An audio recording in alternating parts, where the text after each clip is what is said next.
तालाब में गिरा हुआ चांद। एक जंगल में एक बड़ा सा तालाब था। इस तालाब के किनारे बहुत सारे पेड़ थे। इन पेड़ों पर कुछ बंदर रहते थे। बंदरों के बच्चे बड़े शरीफ थे। वो तमाम दिन चिल्लाते, लड़ते और दंगा फसाद करते रहते।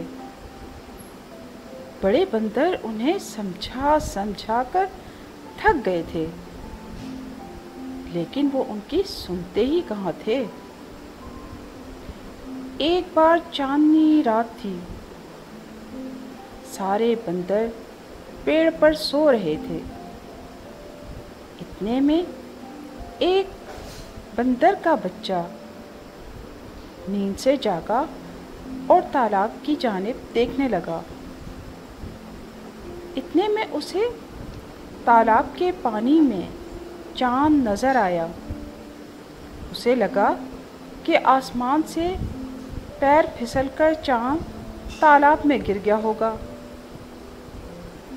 उसने आहिस्ता से बाकी के सारे बच्चों को भी उठा दिया। अरे उठो, सो क्या रहे हो? चांद तालाब में गिर गया है। बड़े बंदरों को पता चलने से पहले ही हम चांद को बाहर निकालेंगे और आसमान में जहाँ था वहाँ रखाएंगे। चांद को बाहर निकालना सभी बच्चों ने तय कर लिया, पर उसे निकालें कैसे? पानी तक हाथ पहुँचेगा किस तरह? सब सोच में पड़ गए। एक बच्चे के दिमाग में एक तरकीब आई। उसने कहा, चलो हम अपनी जंजीर बना लें। दरख्त की एक शाख तालाब के पानी के ऊपर झुकी हुई थी। इस शाख पर वो बंदर उल्टा लटक गया। दूसरा बंदर उसके जिस्म पर से होकर नीचे आ गया। पहले वाले ने दूसरे बंदर की दुम हाथ में पकड़ ली तो दूसरा बंदर उल्टा लटकने लगा। इस तरह दूसरे ने तीसरे की दुम पकड़ ली। इस तरकीब से एक दूसरे की दुम पकड़कर तालाब के पानी तक सारे बंदर के बच्चों ने अपनी जंजीर तैयार कर ली।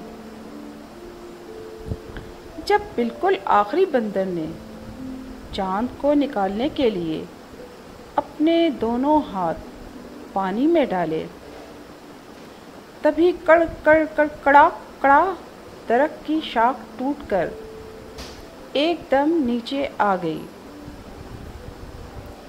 बंदरों की पूरी जंजीर एक झटके से पानी में गिर गई।